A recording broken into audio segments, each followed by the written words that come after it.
stop for a second. I want you to think about something. How many times did you use the word have today?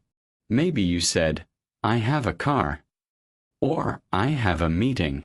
Maybe you said, I had coffee this morning. It's such a small word, right? 4 letters. Simple. Basic. Something you learned in your first English class. But here's the real question. Are you using it like a native speaker? Or are you just translating it from your language?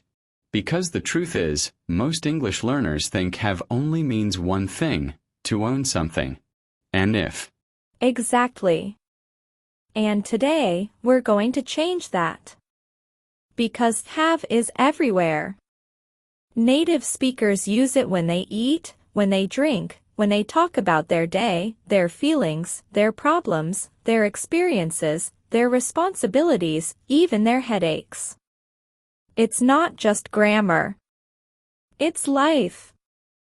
And once you really understand how this word works in real conversations, your English will instantly sound more natural, more relaxed, more real. You won't just speak correctly. You'll speak comfortably. So here's what's going to happen in this episode. In the next minutes, we're going to break this word open. Slowly, clearly, step by step. No complicated grammar explanations. No confusing rules. Just real examples, real situations, and real conversations. The kind you actually hear every day. And by the end of this lesson, you won't just know what have means. You'll feel it. You'll understand why native speakers use it the way they do. And you'll start using it automatically, without overthinking. And that's what we love here at Speak English Every Day. We don't just study English, we live it. We focus on simple, practical, everyday English. The kind you can use at work, with friends, while traveling, or just chatting casually. Because learning English shouldn't feel stressful or mechanical. It should feel natural. Relaxed. Like a conversation between friends. And today's topic is perfect for that, because have is one of those words that connects everything together. So if you've ever wondered why native speakers say have lunch instead of eat lunch, or have a shower instead of just shower, or have a good time instead of something else, you're in the right place. And if you've ever said something like I am headache, or I have eat lunch, and felt unsure, don't worry. That's normal. Today, we're going to clear all of that up. In a simple way. In a friendly way. In a way that actually makes sense. All right, Sarah, let's start with the biggest misunderstanding learners have about this word. When most people hear have, their brain immediately translates it as to own. That's the automatic reaction. I have a car. I have a phone. I have a house. And technically, yes, that's correct. That meaning exists. But here's the problem. If you stop there, you build a very small version of English in your head. You reduce a powerful, flexible word to just one simple idea. And real English doesn't work that way. Native speakers don't think of have as only possession. For them, it's much bigger, much more dynamic. Exactly. And the reason this misunderstanding happens is because that's how have is usually introduced in textbooks. In the first lesson, you learn have means to possess. Simple. Clear. Easy to memorize. But real conversations are not textbooks. In real life, people say things like, I have coffee every morning, or we had a great time, or I'm having a bad day. And if you translate have as own in those sentences, it suddenly doesn't make sense. You don't own coffee when you drink it. You don't own a good time. You definitely don't own a bad day. Nobody wants that. So clearly, something else is happening. That's the key. Have is often about experiencing something, not possessing it. It's about going through something, living something, participating in something. When I say, I had lunch, I'm not focusing on the physical action of eating. I'm talking about the whole experience, the break, the food, maybe the conversation, maybe the atmosphere. When I say, we had a meeting, I'm not describing ownership. I'm describing an event that took place. Have becomes a connector between you and the experience. And this is where English starts to feel more natural. Because native speakers love flexible words. Instead of choosing a different verb every time, eat, drink, experience, attend, participate, they often just use have. It's smooth. It's efficient. It sounds relaxed. Think about it. We say have breakfast, have dinner, have a conversation, have a problem, have fun. It's like have adapts to the situation. It quietly changes meaning depending on the noun that follows it. And that flexibility is exactly why it's so common. So here's something important for everyone listening. If you translate every sentence word by word in your head, have will confuse you, because you'll try to force it to mean own every time. But English doesn't work like math. It works like patterns. And the pattern here is this. Have often introduces an experience or a state, not ownership. When you hear it in conversation, don't immediately translate it. Instead, ask yourself, what is the person going through? What is happening in their life right now? That shift in thinking changes everything. Yes. And once you make that shift, suddenly English feels lighter, easier, more connected. You stop overanalyzing every sentence and you start recognizing patterns. You realize that a have is one of those helper words that makes conversations flow naturally. It allows speakers to talk about life, food, feelings, activities, responsibilities, without sounding too formal or too technical. So the big takeaway from this section is simple but powerful. Have is not just about owning things. It's about living experiences. And the sooner you start hearing it that way, the sooner your English will start sounding real. All right, Tony, let's move into one of the most common and practical uses of have in everyday English, food and drinks. This is something learners hear constantly, but they don't always notice it. Let me ask you something simple. What did you have this morning? And listen carefully to the question, everyone. I didn't ask, what did you eat?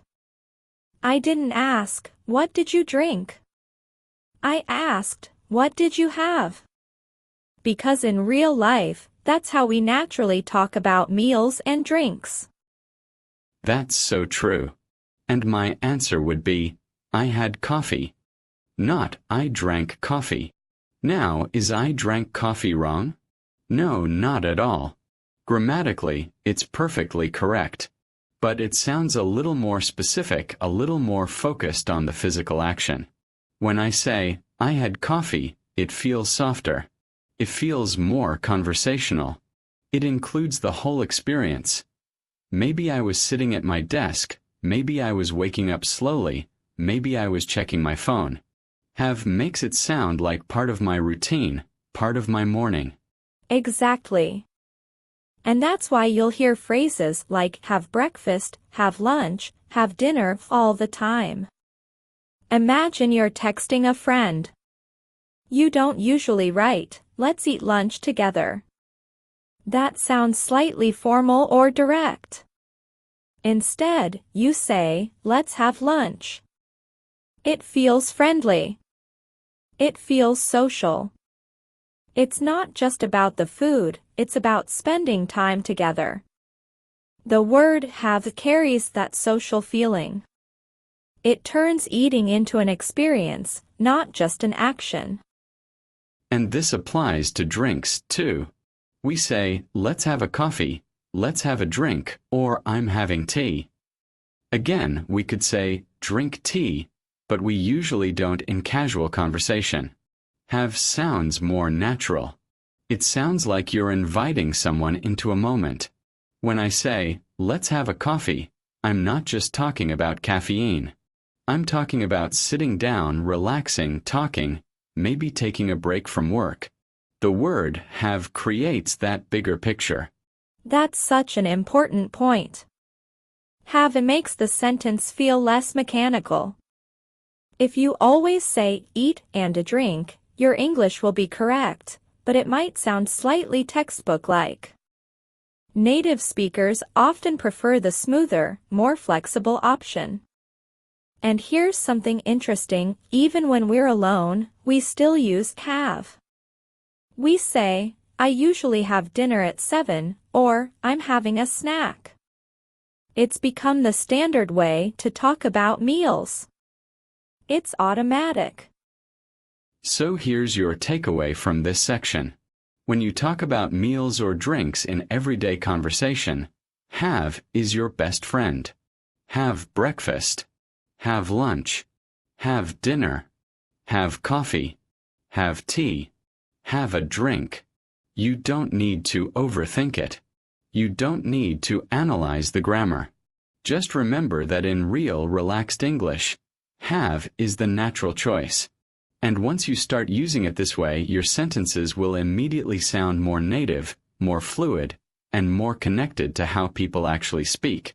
All right, Sarah, now we're moving into one of the most powerful and emotional uses of have, talking about experiences. And this is where things really start to change for learners. Because when we use have with experiences, we're not talking about owning something, and we're not even talking about a simple action like eating or drinking. We're talking about living something, feeling something, going through something. For example, if I say, I'm having a good day, I'm not holding the day in my hands. I'm describing the experience of how my day feels right now. Exactly. And that sentence is so common in daily English. We say, I'm having a great day, or I'm having a bad day, or even I'm having a stressful day. Notice that we use the present continuous, I'm having, because it shows that the experience is happening now. It's temporary. It's something you're going through in this moment. And this is very different from saying, my day is good. That sounds more like a description. But, I'm having a good day feels personal. It feels alive. That's such a great distinction. And it doesn't stop there. Think about weekends or vacations. After a trip, we often say, we had a great time. Not, we experienced a great time. That sounds strange.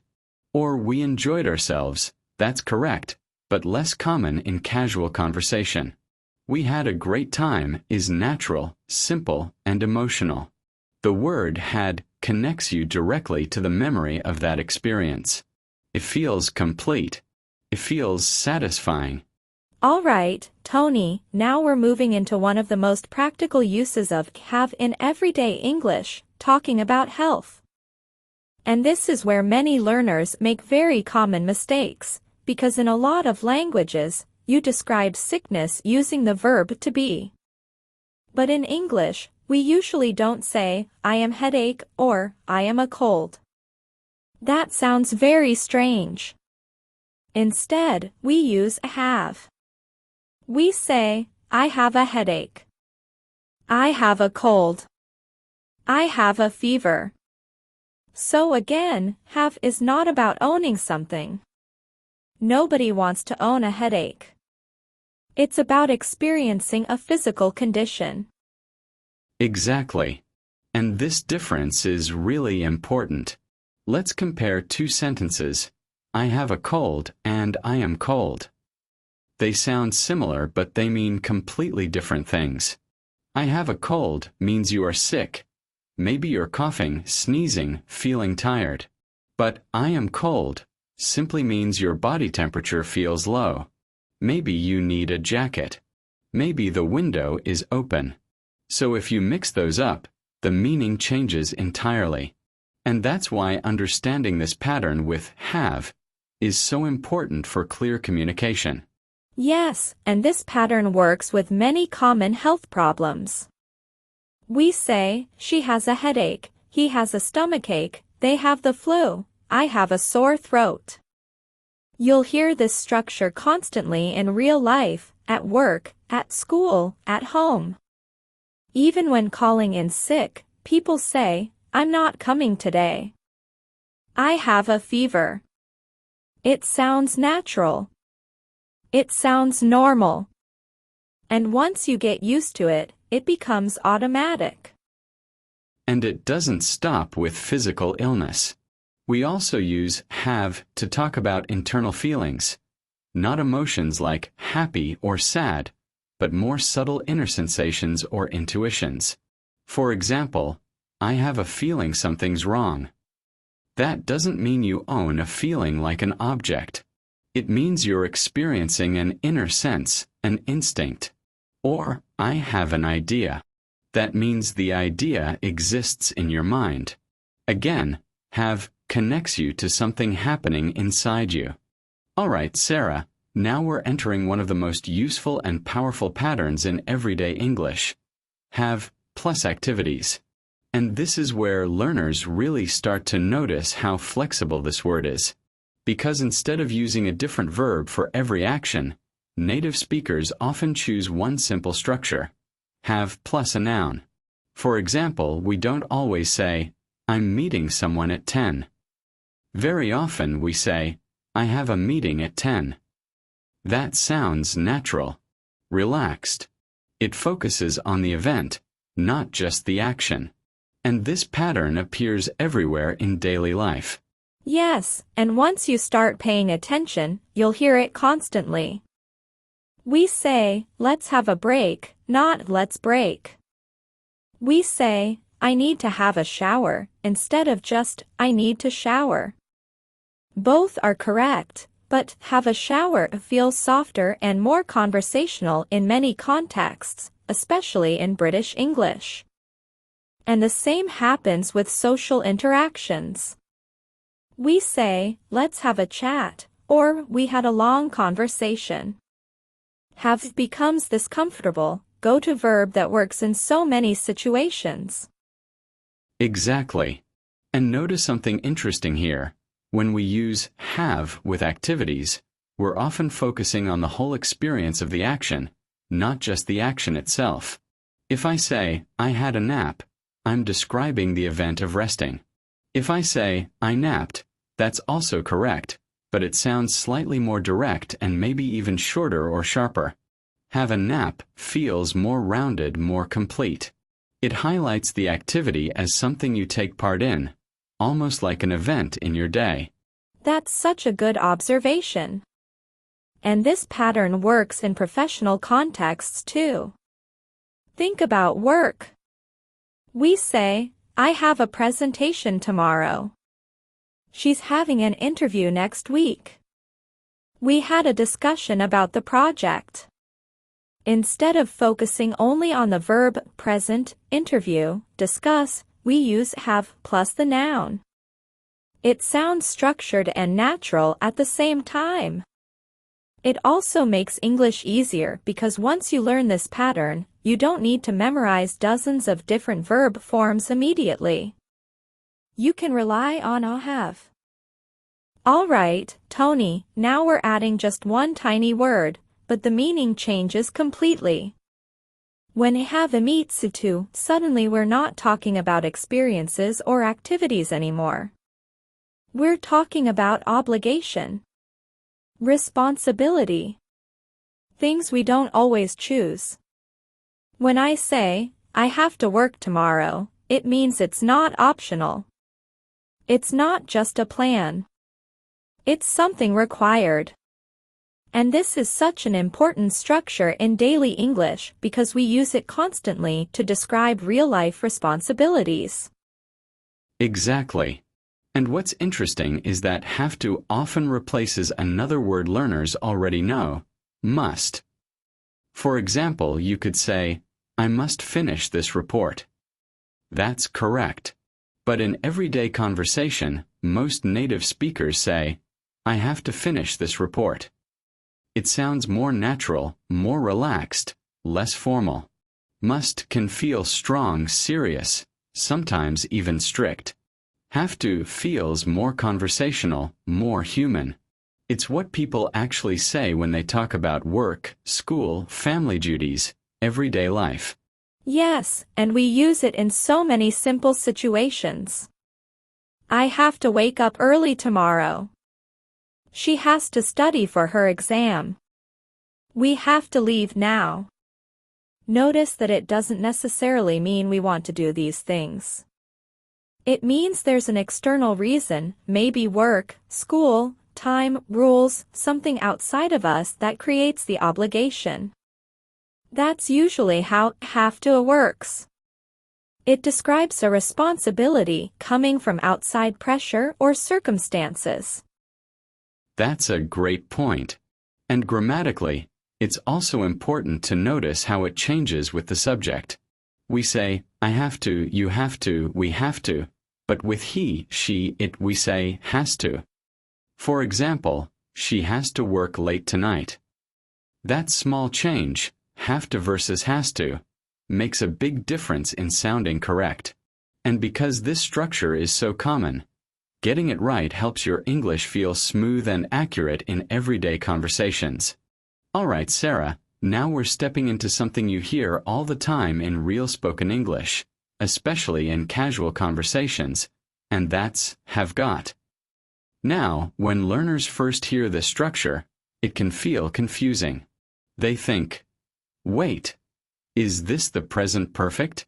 Is this the verb get? But in many everyday situations, have got simply means have. That's it. No big mystery. For example, instead of saying, I have a car, many native speakers say, I've got a car. Same meaning, just more conversational. Exactly. And what makes a have got feel different is the rhythm. In natural speech, we usually contract it. We don't say, I have got a car. That sounds formal or emphasized. We say, I've got a car. Or, she's got 2 brothers. Or, we've got a problem. It flows. It sounds relaxed. And you'll hear it constantly, especially in British English, but also in American English in informal situations. It's one of those patterns that instantly makes your English sound more natural. Yes, and we also use it in questions. Instead of saying, do you have time? Many people say, have you got time? Both are correct. Both are natural. But have you got? Feels slightly more conversational, especially in spoken English. And again, we usually use contractions in answers. Yes, I've got time. No, I haven't got any money. It becomes part of the natural rhythm of speech. And that rhythm is what makes someone sound fluent. Now here's something important, and this is where learners sometimes get confused. When we use have got it to mean possession, we usually use it in the present tense. We don't normally say, I had got a car to talk about possession in the past. Instead, we simply say, I had a car. So, have got a works mainly for present possession. It's not commonly used in the past in that same way. That's an important detail to remember. Alright, Tony, now that we've explored all these different meanings of have food, experiences, health, activities, obligation, even have got, it's time to organize everything clearly in terms of time. Because one of the biggest fears learners have is verb tenses. They think, okay, I understand the meaning, but how do I use it in the present? In the past? In the future? So let's simplify it. The good news is this: have actually follows very predictable patterns. Once you see them, it becomes much easier than you think. Exactly. Let's start with the present tense, because that's what we use most in daily conversation. In the present simple, the structure is straightforward. With I, you, we, and they, we say have. For example, I have lunch at 12. They have a meeting today. But with he, she, and it, we say has. She has a headache. He has a car. That small change, have to has, is very important. It might seem tiny, but it makes your English sound accurate and polished. Yes, and remember that this applies to all the meanings we've discussed. It doesn't matter if you're talking about possession, food, experiences, or obligations. The rule stays the same. She has lunch at 1. He has to work tomorrow. It has a problem. That consistency is actually helpful. Once you master a have and has in the present, you unlock so many natural expressions. And when you speak quickly, especially in conversation, has often blends smoothly into the sentence, but it's still there grammatically. Now let's move into the past. This is where things become even simpler. In the past tense, everyone uses had. No changes. No exceptions based on the subject. I had lunch yesterday. She had a meeting. We had a great time. They had to leave early. See how easy that is.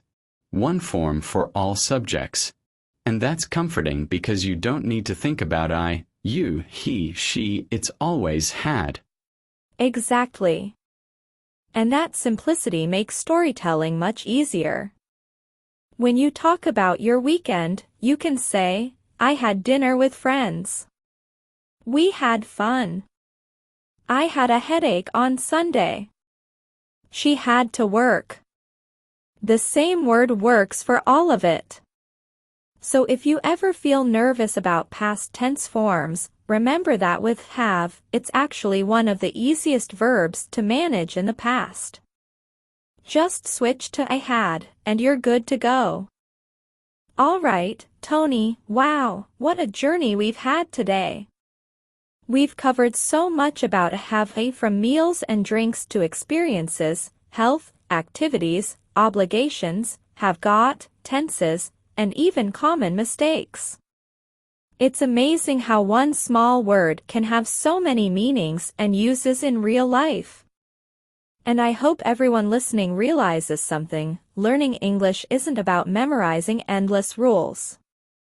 It's about noticing patterns, feeling the language, and practicing naturally. That's the magic. Absolutely, Sarah. And the best part is that have is everywhere. You hear it in conversations, in movies, in podcasts, in daily life. Once you start noticing it, you'll see that it's not just a word. It's a tool that makes your English sound smooth, natural, and confident. The more you practice, the more it becomes automatic. And that's exactly what we want for everyone listening to speak English every day. English that flows easily, feels natural, and can be used in real conversations without overthinking. And before we go, let's give everyone a little challenge. Try to use have in 3 sentences today. One about food, one about an experience, and one about obligation. Speak it out loud, even if you're alone. Notice how natural it feels. And remember, mistakes are part of learning. Every time you say it, your brain is rewiring itself for real-life English. That's how fluency is built. Slowly, confidently, and with practice. Yes. And if you enjoyed today's lesson, don't forget to like, share, and subscribe to Speak English Every Day. That way, you'll never miss a tip, a trick, or a real conversation lesson that can make your English better every single day. And remember, learning English isn't just about studying, it's about speaking, listening, and living the language. Little by little, step by step, you'll get there. Absolutely. So keep practicing, keep listening, and most importantly, keep speaking. Have might seem small, but it's one of the most powerful words in English. Use it every day, and soon it will feel completely natural. Thank you so much for joining us today. We had a fantastic time, and we can't wait to see you in the next episode. Stay happy, stay motivated, and keep speaking English every day.